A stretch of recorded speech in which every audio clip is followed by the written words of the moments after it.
When I think back on all the fears when I was pregnant, all of them dismissed except for one. The only test the state mandated was genetic. Looking for that extra chromosome. Hello and welcome to the If We Knew Then podcast. I'm Steven Sachs. And I'm Lori Sachs. And today we are so fortunate to have our pediatrician, Dr. Kleiner, here with us. She has been our pediatrician since Sophia was born, and she has guided us through their development and their growth with such grace and such goodness. Having her as a part of Liam's team, as a part of his path, was a game changer.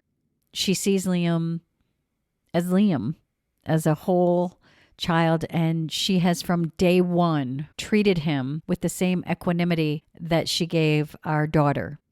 It's something that we wish and hope for every parent of every child, especially parents of children with Down syndrome, because Liam's journey, medical at least, has never been Liam with Down syndrome. It's just been Liam. And so she was kind enough to give us her morning to answer some questions and share her knowledge and guidance with all of you. So welcome, Dr. Ilona Kleiner. Hello, Dr. Kleiner. Hello, how are you guys? Good. We're doing How well. are you? Doing really You guys well. look so festive. I love it. I love the red. You look great with the glasses. It looks very nice. Thank you. Happy holidays. Happy holidays to you as Happy well. Hanukkah. Happy Hanukkah. Thank you. Thank you very much. Yeah. How's everyone staying healthy? Well, a little bit of colds on and off, actually. Yeah, it's this time of year, unfortunately, everybody's sick. I mean, you should see the office. Everyone has a runny nose, coughing, congested fever. It is cold and flu season, as we call it, winter time. A lot of illness, both common colds from rhinovirus, adenovirus. We're seeing a lot of illness, both flu, RSV, and COVID as well. I think it's really important for all of us to get vaccine to protect ourselves and to protect those around us, whether they're elderly, whether immunocompromised. Remember that none of the vaccines necessarily prevent us from getting ill. All of the vaccines prevent us from getting severely ill, dying, or hospitalization. It decreases the risk. So we are decreasing the severity of the illness, decreasing the risk of us passing it on to someone. There's a lot of, well, I'm still going to get it. Yes, it's possible you're still going to get it, but you won't be as sick. So we want to protect ourselves. And I believe that anytime there is a pandemic, like there was with the flu and now with COVID, the COVID vaccine, the flu vaccine, this is going to be an annual thing that we do from now on.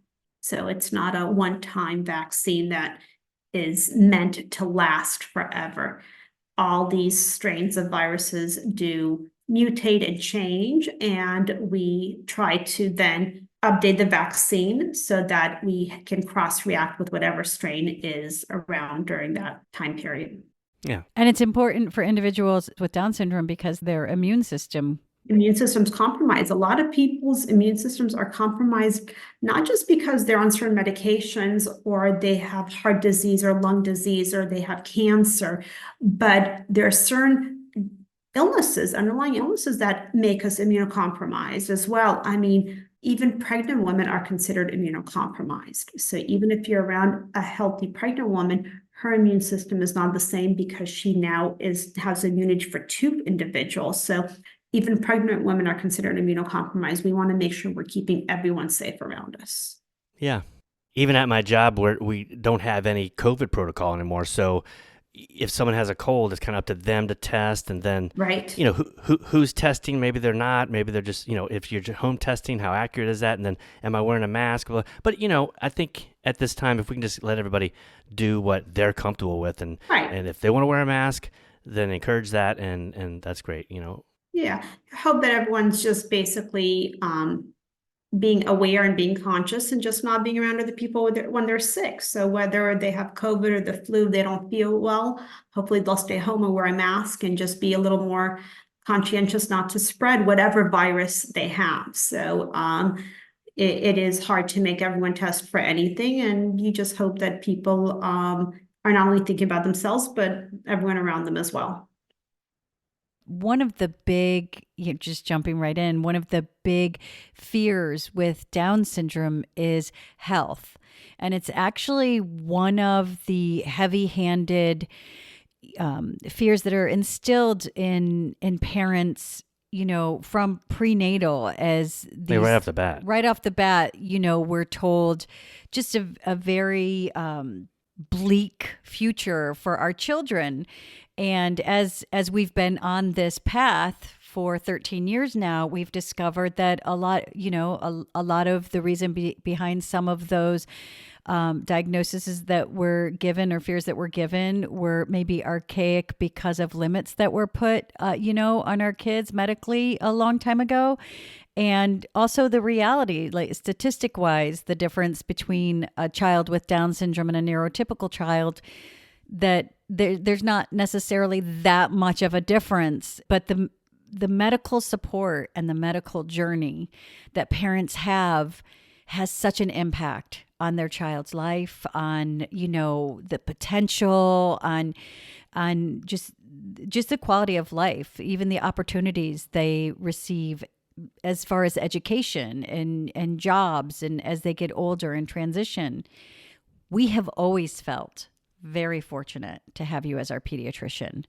You are a phenomenal human, such a professional in the medical community, but also the care that you take. And when we were in the NICU, we had some not very kind conversations and comments given to us. And then we switch over to you, and your guidance with Liam has always been so loving and so honest and so thoughtful that we've always wished that for other parents. That's very kind. Thank you. But I do have to say that a lot of it is you guys. I think you hit it on the nail that Liam is lucky to have you, because I think he's doing as well as he is doing because of the support he has, because of the way you treat him, and the fact that you advocate for him and you want the best for him. You treat him exactly like you treat your daughter. And that is important, that he has your support, that he has people behind him that want the best for him.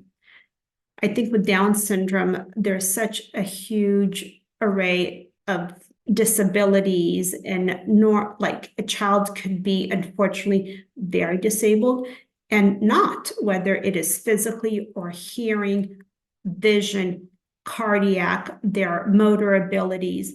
And you want the best for your child. So you not only advocate, but you get him into therapy early so that he can reach his potential. And every person's potential is different. No matter if they're neurotypical, neurodiverse, everyone's potential is different. So you want to give him all that you can so that he reaches his goals. And that's from the beginning. That's from therapy in the beginning with feeding therapy. That's to make sure he can see, that he can hear, that he doesn't have any cardiac issues. All those things that we took precautions for in the beginning. And obviously things change as he gets older. It goes from medical to social to different things, like any child in different stages of development. The key is that he has you guys behind him, fighting for him every single day. And that's very important. Well, what you said really sparked my mind of what Liam has taught me as an advocate for him, that I advocate for Sophia. Right. Sometimes in a different way. Absolutely. Because she's a girl, because she doesn't have Down syndrome, because she's just who she is, Yeah. right? It could be an array of reasons I advocate differently for her, and then also the same in other ways. But he teaches me that as a parent, we just support our children. Right. That's, as physicians, as parents, that's our job, is for them to know we're there for them, we're there with them, we are their rock, we are their, always there. So if they need something, we make sure that they get it, whether it's medical, whether it is eating, whether it's physical, whatever it is, that emotional support, that's our job. And you're not going to treat him any differently than you do Sophia, just maybe differently in what his needs are. That's all. But that's the most important thing, is that each child's potential is different, and we are there to make sure that they reach it as their advocates, both medically in my, from my perspective, and from yours emotionally, socially, and just having that care, knowing that he is loved, that you are there for him, is more important than anything else. I think of when Lori was just talking about from the beginning, our experience with you. You were very honest with us every step of the way, as well with Sophia. When we talked about certain things to look out for, thyroid or cardio issues, possible issues, you did give us a little bit of stats. Like, okay, it could be, I don't know if even a number was put on it, but it was just like there could be an increased risk. I think what can affect parents is when they're given actual statistical risks, like twice as likely to do this or whatever, it puts on a parent this weight of this is going to happen, or, oh my gosh, this is right around the corner, right? But when you look at it as a medical professional, probably, you see that, well, those issues maybe are more common or a higher increased chance, but still, the percentage is low than what it feels to a parent, if that makes sense. Yeah. No, it gets overwhelming. You have a child that's born with anything that's different. You're in the hospital, you're like, he can have leukemia, he can have not walk, he may not talk, all these things that you're hearing, get overwhelmed. And the key with every child is take it day by day, treat them the same way you would treat any other child. I treat all my patients the same way. Treat him as a whole person. I treat him and you guys as a family. And there are increased risks that we need to watch for. And we need to do things to catch things early, whether it's with him or someone else. If a child isn't walking when I expect them to walk, I'm going to send them for physical therapy. If he's not able to feed himself when I expect him to feed himself, I'm going to send him for occupational therapy. I'm not going to treat him any differently. I know his risk. I take that into account. I'll be more aware. I'll be more conscious of other risks, cardiac, leukemia, all those things that we are concerned about. And we take it step by step. But we treat him the same way. And we look out for, preventative medicine to make sure that he doesn't get sick. At the same time, when he's ill, we treat the illness, and otherwise treat him as a person. That's the most important thing. I think with any, like you said, whether they're neurodiverse, neurotypical, whether they're physically disabled, whatever it is, we are treating that individual the same way we treat everyone else. One of my first experiences that I really remember in the office was one of his appointments, and he had spent 75 days in the NICU. And, he had all of that, everything that from his birth on was under our belts. And we didn't get to see you until he was out of the NICU, because in the NICU, as soon as the diagnosis came through, there was a huge shift from the nurses and the doctors, and all the energy went out of the room, all of the hope, everything. And then we got Liam home, and the first thing that you did that just really opened things back up is that growth chart. And you said, here's the growth chart. And you have I don't know if I'm going to call it the right thing, but the neurotypical, just the regular growth chart. And that's what you gave me first. You mapped him on that. You mapped him on that. And what that did for me, it wiped away so much of the negative that we'd been fed, and it put him just right there with Sophia. And then you said, and then I'm going to show you over here on the Down syndrome chart where he is. And I'm always going to keep this unless he falls off of it, and then we'll move over. And he never fell off. He still goes by the one that Sophia goes by. And that was a look into how you saw him. You just saw Liam, and I just wish that was everybody's story for their experience with their pediatrician, because it really changed the course for us. If you want to talk about treating us as a family, it changed our course. Because you do want to treat him as Liam. You want to treat him, this is normal, like you would treat any other child, and then you deal with whatever issues come up, regardless of what it is, whether it's Sophia or him, right? Was a normal little infant, a toddler. He grew up, and a lot of what he went through were typical things that you had to deal with: feeding, sleeping, temper tantrums, teething, friendships, all those things. He had other issues we need to deal with, and we dealt them as they came up, but we can't focus on that, what could be all the negative. We need to treat him like a little boy, and now like a teenager, because that's who he is. We need to normalize his life. We need to make him enjoy life with everyone around him versus putting him into a certain group or a class and isolating him. And I mean, there's enough worries as a parent. You're constantly concerned about everything, about his health, about his interaction, about how other people are going to treat him. But you need to treat him normally because you want him to be able to interact with other individuals as normal as possible. Well, the If We Knew Then title of our podcast kind of implies, this is how we've had it, is that when you look back, you go, why did I fear so much about, and this could be so many parts of your life, right? Any part of your life. It could be the first day of a job or something, you look back and go, I didn't have to fear all the things my mind came up with to fear. And when I look back, and then I see Liam now, and I say, sadly, Liam's a very healthy kid, and sadly, you have probably many, many children that are sick children, that are dealing with health issues that are very difficult situations. And that was what I look back at and say, no, Liam's not automatically this sickly boy that we need to worry about. And I see it with other kids with Down syndrome or people we've talked to.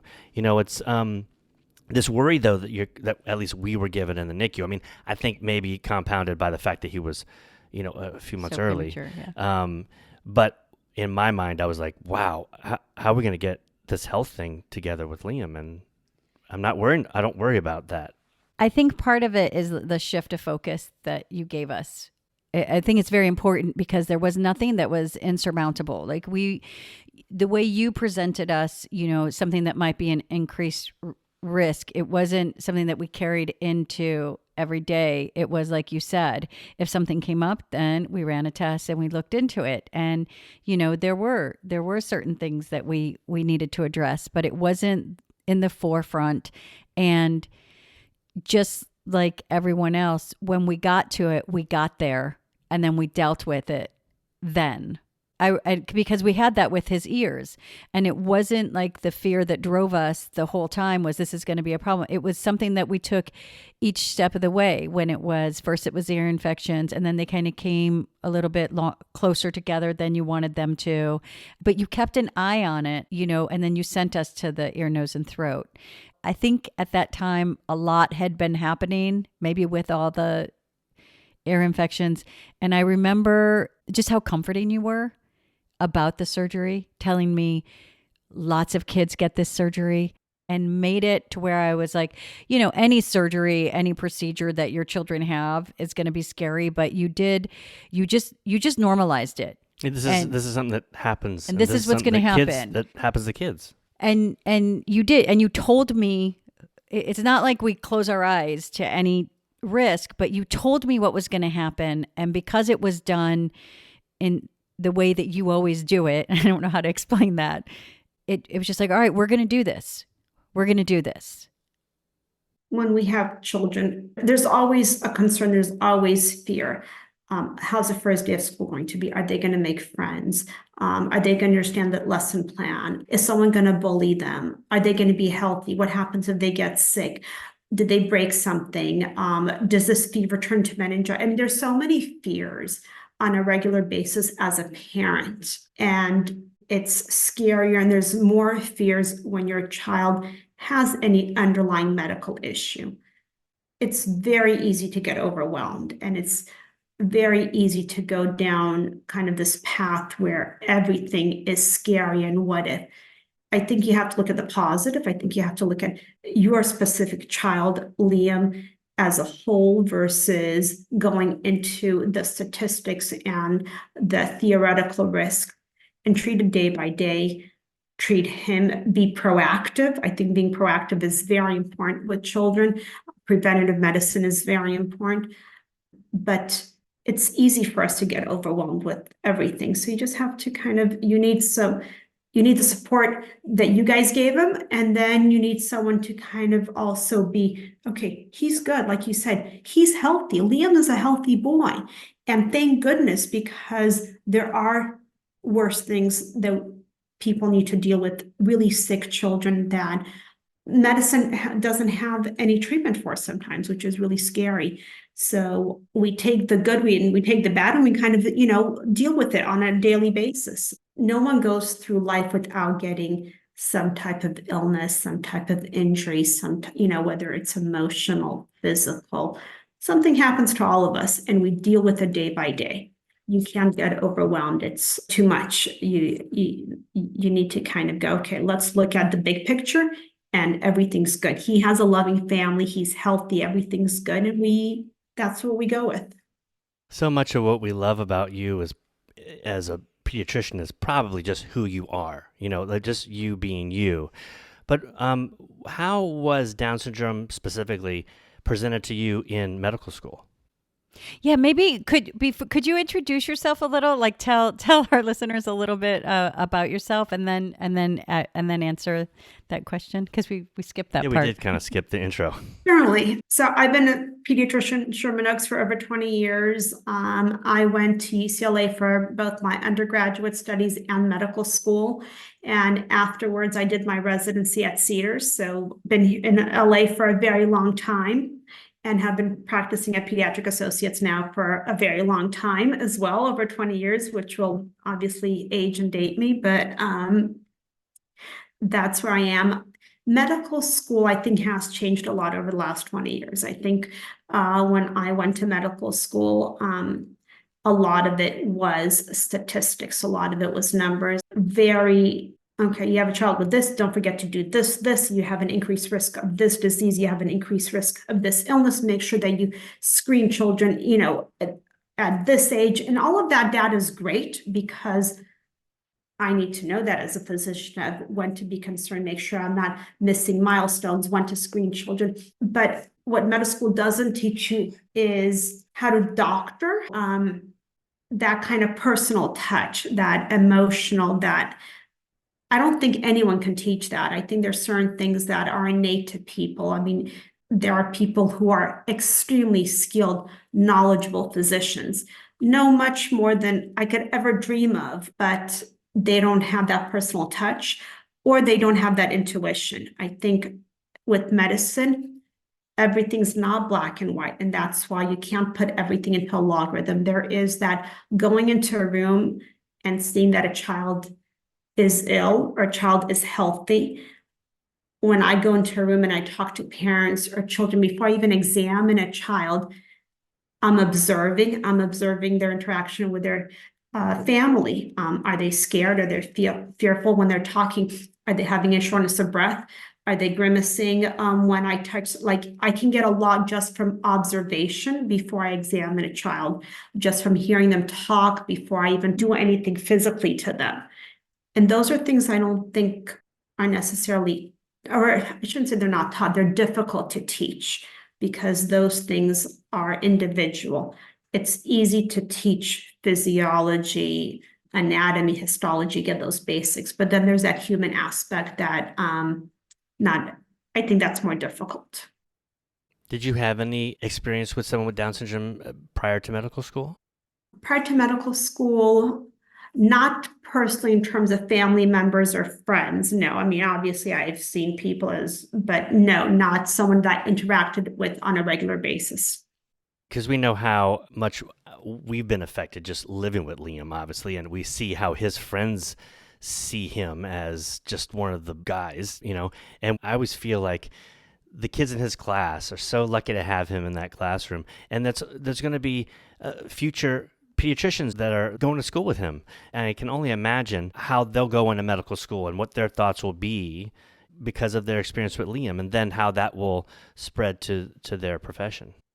Absolutely. I think the impact that Liam's going to have on these kids is much larger than they realize, their parents realize, and probably much larger than the impact that they have on him.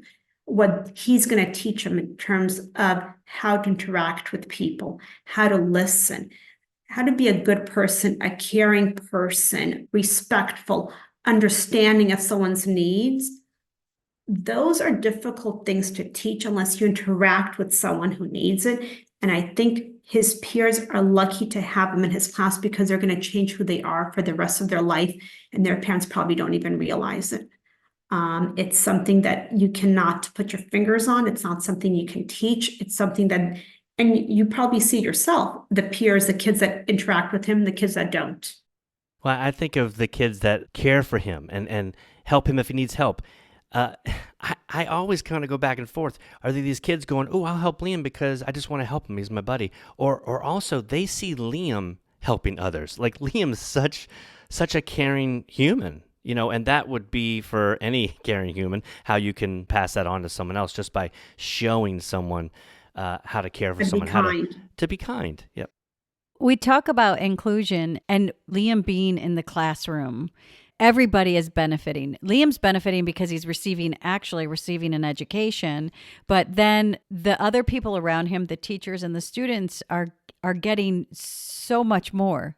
I can always see it on their faces. There's such a difference when they first see Liam and then as they get to know Liam, and then they'll be like, hey, did you know that if you look up Liam? And I'm like, yeah, I know that. Like Liam's also very humble. Like he's just a good person. But for you, though, you've always had your finger on the pulse of inclusion, and you've been a really profound advocate and guide as far as our journey. Like you're not just like, let's take Liam's blood pressure and how much he weighs and do those stats.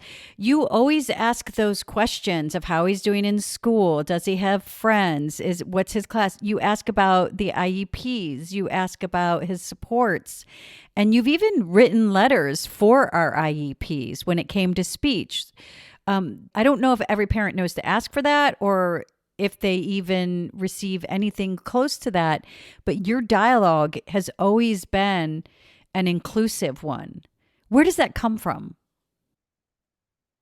I think that's the way I see every child. I'm not sure if that goes back to what was instilled in me as a child from my parents. I don't know where it personally comes from, but in terms of the way I treat all children, I see the child as a whole. When I see Liam, I don't see Liam who happens to have Down syndrome as,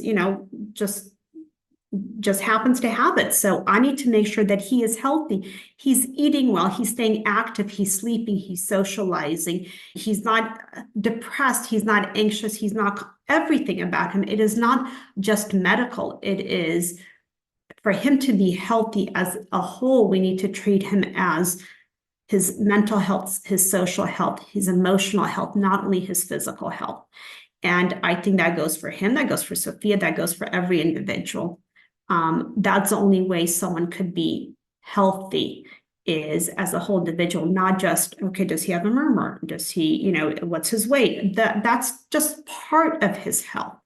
I think part of it is training, obviously, both med school residency and part of just what we do as pediatricians. I think pediatricians generally treat children as a whole, and that's the way it's supposed to be. What did your parents instill in you? I think my parents instilled in me the most is hard work. I think I have a good work ethic because of my parents. I think my parents instilled in me inclusion, that we are all the same. No one is more than or less than someone else. And it is important to treat every single person with respect. I think that's the biggest thing my parents instilled in me.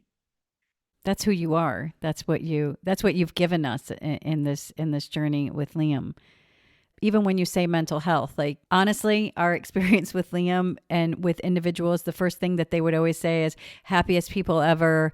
This, he's an angel, and all of these, sound bites. Very rarely do people even thinking about his mental health. Right. Or thinking if, like Dr. Kleiner said, make sure he's not depressed. That's something that, Liam has the whole gamut of emotions, Of course, right. Yeah.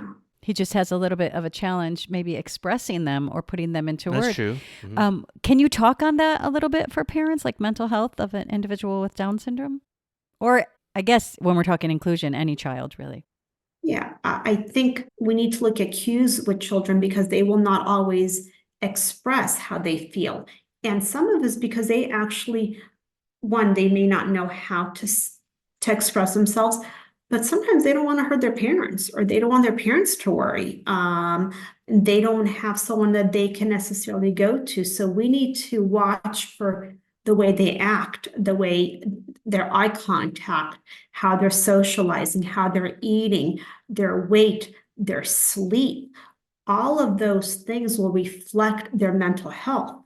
If they're eating well, they're sleeping well, they're socializing, they're not scared to speak out, those are all signs of a healthy whole child.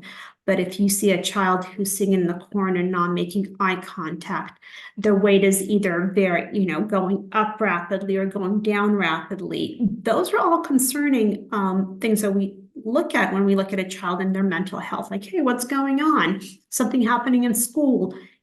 Do you not like your teacher? Are you being bullied? Is something happening at home? Is a parent sick? Or are there family issues? Are there financial issues at home that can affect a child? All these things that parents sometimes try to protect their children from.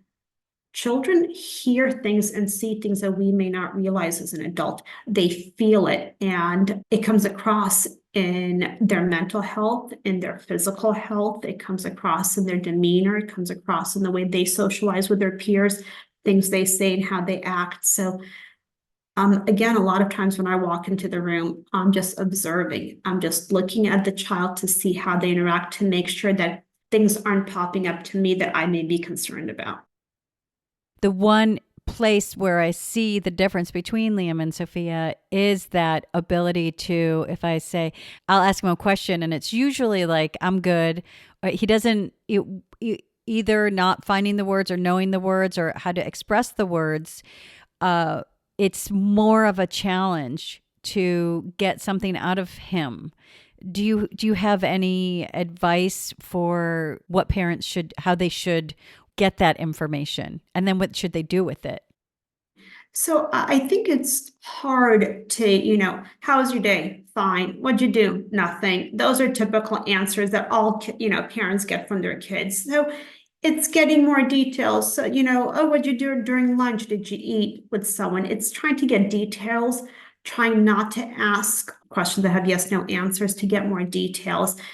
And getting into a habit of talking to children on a regular basis so they feel comfortable. And a lot of times just telling your children about your day, because then it will start. It's not just about you drilling them. What's new? What happened? How was class? What'd you do? And then the kids are overwhelmed. Like, I'm fine, Mom, Dad, leave me alone. It's just talking, oh, today I had such a hard day. I'm tired because of this. Or, oh, you know what? My friend told me this joke, whatever it is. Just conversing with your child on a regular basis, they feel comfortable talking to you, so that they know that you are there for them, you're supportive, and it's okay to vent at home, and it's okay to complain, whether it's just venting or that they need that extra support. I think approaching children, not only when you see something bad or good, but also on the opposite, so they feel comfortable talking to you all the time. And sometimes parents get busy with work, with just getting overwhelmed with life. I think it's important for all of us to take time to sit as a family, talk to each other, and really pay attention to words or actions. Sometimes a child can't express how they feel, are scared to express how they feel, don't know how to, even if they verbally can. So you have to look at their actions. Are they making eye contact? Are they sitting in their room? Are they not wanting to talk? Has their daily routine changed where they usually, where they're doing things they don't want to do on weekends anymore? Again, observing is very important. Look at your child. How they leave the car and walk to class. Are they excited? Are they happy? Are they scared? Is their head down? How they come home from after school. Are they excited? Are they walking with someone? Are they running to you because they're excited to come home and tell you about their day? All those things will reflect on how they feel. And again, I think as parents, we need to observe our kids just like I do when I walk into a room and observe what a child looks like when they're interacting with me. Are they making eye contact? How they're responding to their parents as well. I feel like when Liam gets overwhelmed by his emotions, he does this eye flutter, close his eye. Yeah, And he'll you'll be close his taught eyes. he'll close his eyes. I have to watch myself from saying, "Hey, look at the person in the eyes," because it's like telling someone, "Come on, give me a smile." Like it's like he's telling me something. It's funny because there's a balance. It's like sometimes you want to encourage eye contact in certain situations, and then other times there's a Yeah. difference in his eye flutter, and there's a difference in his, just not making eye Looking away. contact. Mhm. And you guys know that because you've seen it, when he does certain eye movements, eye fluttering, doesn't make eye contact because he's preoccupied, and you say, hey, look at that person, versus he's anxious, he's nervous, he's scared. And again, that's because your child, you're paying attention, and that's important. You don't want to push him to do something that he's uncomfortable doing. You want to be supportive of him and say, hey, it's okay. I understand how you feel, and that's okay right now. I'm here to support you, or I'm here to comfort you, or we're going to get through this together. And here's a big one is sex education, because Liam is 13, and I know like expression. I see individuals with Down syndrome who are older, and I feel like there's that milestone and that I am so hopeful because there's so many different people that I'm in contact with now. So I see that like communication, the eye contact, the like independence, the ownership. I see that nurtured, and I see that on the forefront. Yes. Right now, he's a 7th grader in middle school, and sex education is a thing. And this is his school now is so inclusive. So we have a lot of conversations, and, they did ask us about the sex education class. Do we want to include Liam? And of course we said, absolutely. Liam is a 13-year-old boy. He's feeling all the feelings. He's experiencing all the experiences. But sex education and puberty is scary enough for any child. I do believe that those challenges of communication, of the different challenges that we experience with having the extra chromosome do factor in. And maybe it's one of those things where it's just a fear, one of those fears that we have, but they do factor in as we approach it. What kind of advice do you have on sex education and puberty?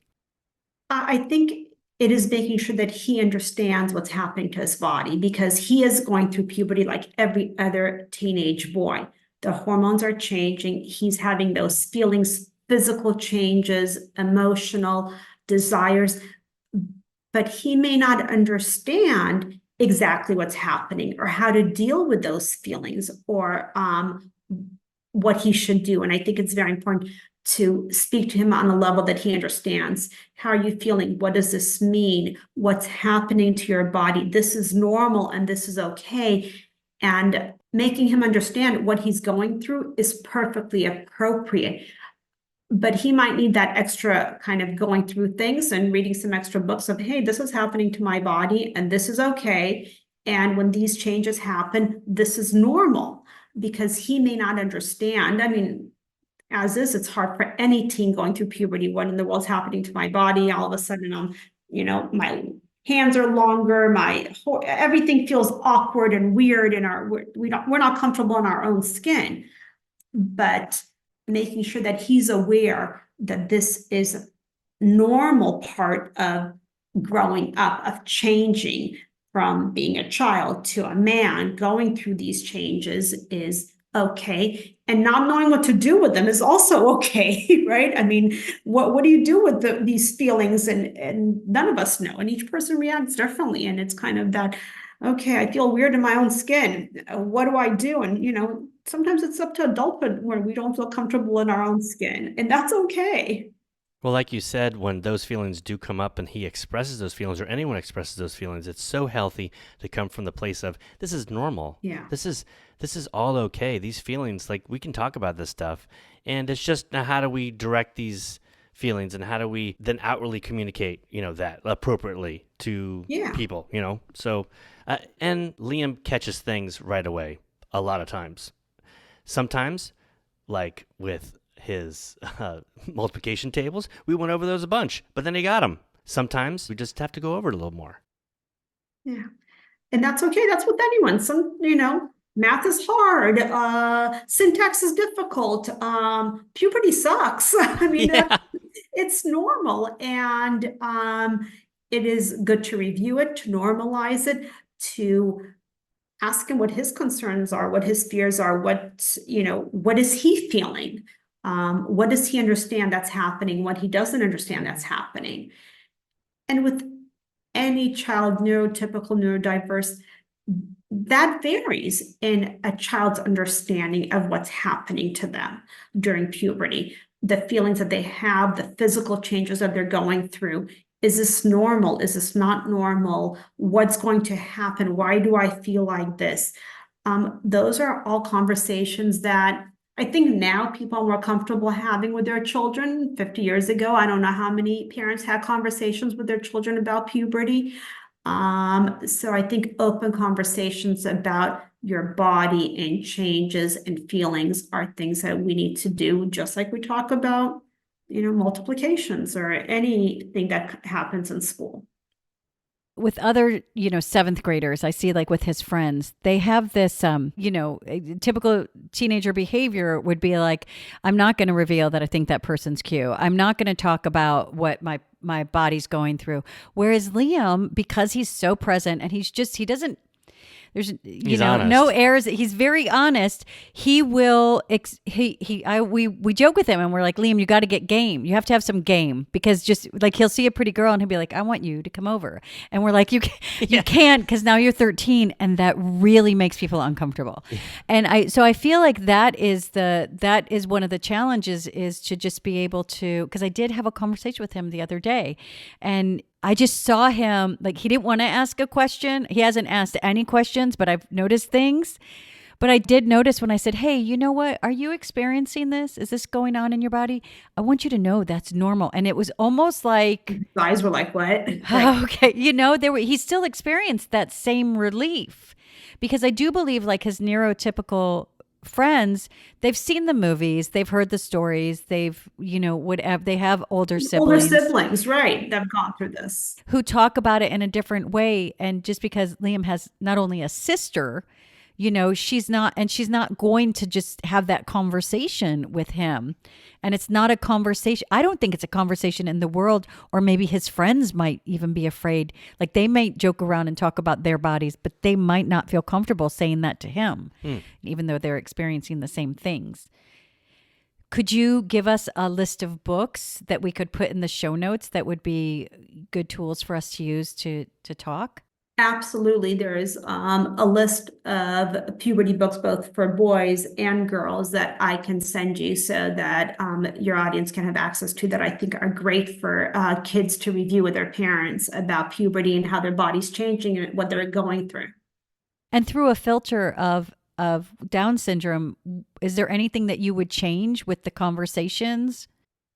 I think the most important thing with Down syndrome is making sure he understands, because again, with Down syndrome, there is also a different range of understanding with children. So I think it's kind of, okay, what are you feeling, and finding out what he understands that's happening to his body and what he thinks is going to happen, and talking about it on a level that he comprehends. And that varies from child to child, and for neurotypical as well. I mean, that varies. Some kids totally understand what, I'm going to sidetrack, but a menstrual period in girls, and other girls are like, I have no idea what that means, and where is the blood coming from, and what's happening, and why. So I think it is talking on a level that the child understands, and that changes. You start slowly, and then 6 months later, you readdress it again and see, okay, where are they now in terms of their needs understanding and wanting to hear it. A lot of children don't want to have this conversation with parents. It's awkward, and as curious as they are,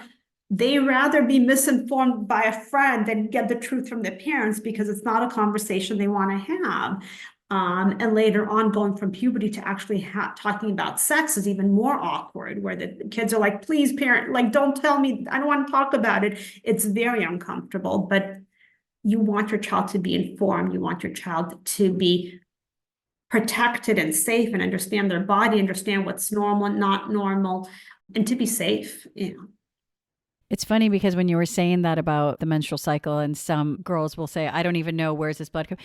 Historically, there were times when women were not told about their bodies. They didn't talk about they didn't even know when they were pregnant. They didn't know what Right. got them pregnant. And so it's not something that we want to repeat. We've stepped away from that. And you can see where, like, I try to make the correlation between, just to normalize that we're all having this experience. And just because you have Down syndrome doesn't make it this, like, such a different course, such a different path. The hormones are still there, the changes are there, the feelings are still there, and the physical changes that he's going to go through are going to happen. So you want him to understand what's happening to his body is normal. You want to talk to him on a level that he understands of what's going on, and that conversation will change in 6 months. So you start slowly, and then you readdress it and ask the same questions in a different way to make sure he is aware of what's happening as his body is changing. And I wanted to know, because we talked about, the medical profession has changed so much when it come from in the last 20 years. What changes have you seen? I think the biggest changes in medicine is probably that human aspect, that we're going from, like, you couldn't really talk to your doctor as a human being. Basically, you came there with, okay, this hurts, I broke this, or, I have appendicitis, or, whatever it is. And that problem was solved, versus talking to your doctor as a whole, how you're feeling. And I think that's where medicine has changed overall. And that goes both for pediatrics and internal medicine, geriatrics. I think even, surgeons, I think that's where medicine has really evolved into something better. I think people don't want to question their doctor. They believe it's just like the school system with, like, education. Like, there are certain people that you don't think that you should question, or, you have a reverence for that position. We have been very fortunate to have found you. So there's never any time to ever have doubt on your guidance. You've been open, because we've even brought you that breakdown from the Down syndrome clinic to you, and you were very open to look, but the great thing was you were like, oh yes, usually this is when we do those things. Usually they were already on your mind. They were already part of Liam's plan. Do you have any advice? Like, what should parents expect from their doctor? And then what do they do? And because I do believe that a lot of the conversation, especially when it's Down syndrome, in other parts of the world, in other parts of this country, they don't have the advocates in their life. They don't have the equality, the equanimity. So for those parents who are advocates for their child, who aren't getting that communication, what kind of advice can you give them? I think there's so much information that now is available on the internet that I think a lot of parents are well educated, and I think it's perfectly fine to question your doctor. I think it's perfectly fine to go into a doctor's office with concerns and say, hey, how about this? Or I read this, or I want to know about this. And you want to see how your doctor reacts, and if they're receptive and if they're supportive. If you're scared to question your doctor, there's an issue. If you're scared to have a conversation with your doctor, there's an issue. That's the first thing. So I think a parent should not be hesitant about asking questions and making sure that when they leave the office, all their questions have been addressed.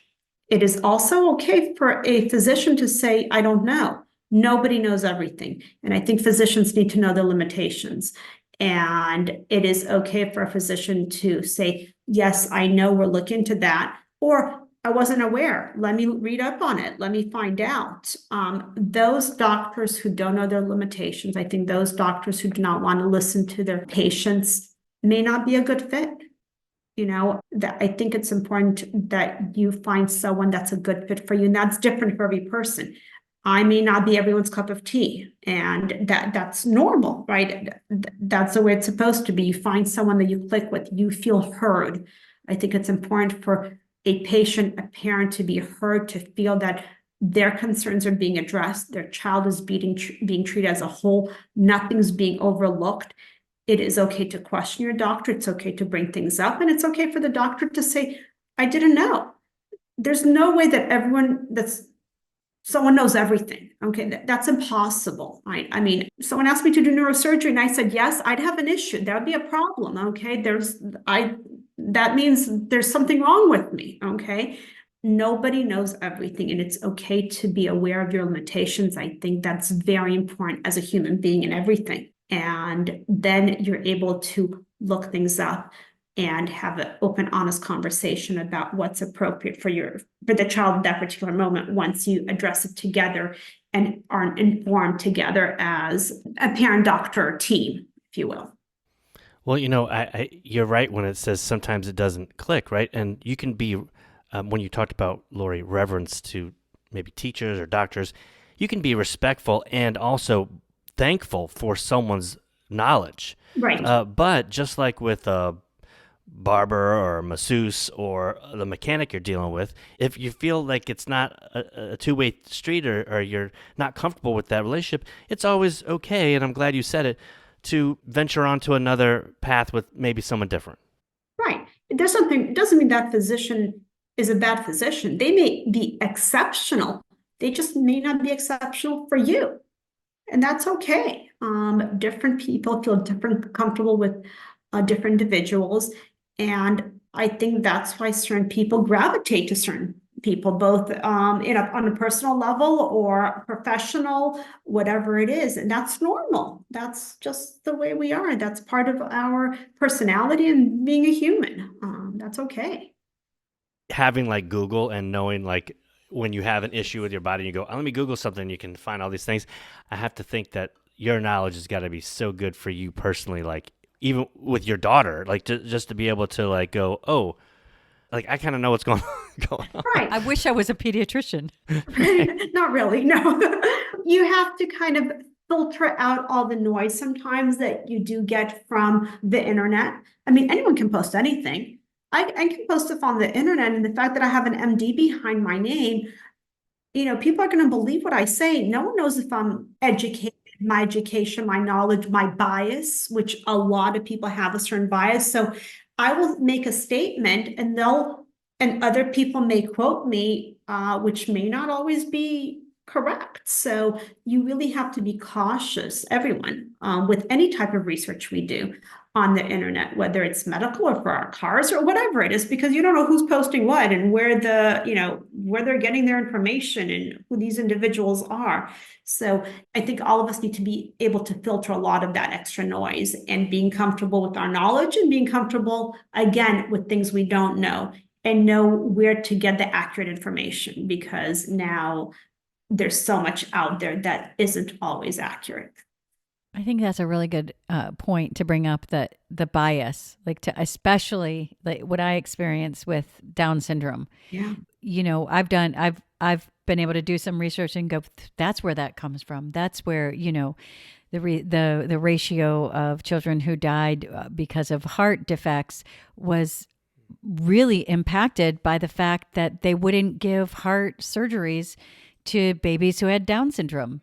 Because they thought their lifespan wasn't going to be long enough, so they didn't want to waste a heart, which is right now. Well, even today, children can be taken off or put down a list of, any organ donation because of a lot of different reasons, and that's something that people need to be aware of when it comes to Down syndrome as well. That was one of the statistics that I was just like, if we can educate each other and go, it's not that our children are this, it's these actual things impacted our child's journey, impacted the people before us who came before us with Down syndrome.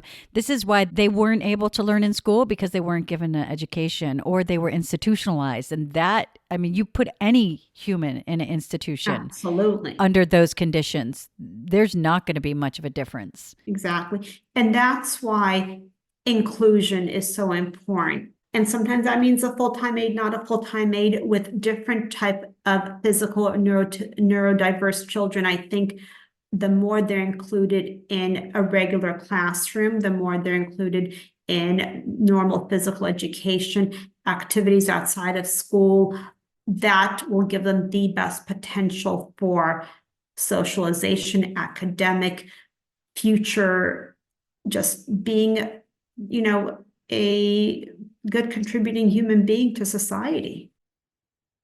Yeah, and inclusion it's so much affects, that's the way it affects Liam, is the opportunities that will be given him.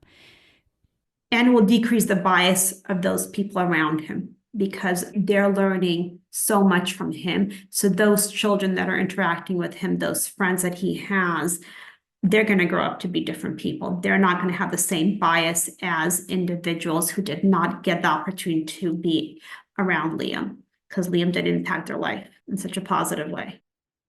Well, you have impacted our life, and you've impacted Liam's life. And we've been talking about you from day one on this podcast, and we're so fortunate to have you come and give us your hour, because we know that you are so busy. And you talk about like having all your questions answered. It's nice to know that you're there for our questions, and we appreciate you so much. And just thank you. You're a gift, Dr. Kleiner. You're a real gift, and we love you. I really, really appreciate that. That means a lot to me. So I'm grateful to have you guys as my patients, and to know your family and your children. They don't realize how lucky they are to have you guys as parents, because not everyone has that type of support, loving family and advocates. And you guys have always been advocates for both of your children, and that's important. So I praise you. I'm happy to know you, and someday your kids will say thank you if they haven't yet. We hope they'll say thank you someday, but really, it is a pleasure to know you. So thank you as well. Please follow us on Twitter at If We Knew Then Pod, and you can drop us a line on our Facebook page at If We Knew Then Pod, or visit our website, ifweknewthen.com, to send us an email with questions and comments. And you can join our mailing list there and get alerts of future podcast episodes. All these links will be added to this episode's show notes. Thank you again, and we look forward to you joining us on the next episode of If We Knew Then.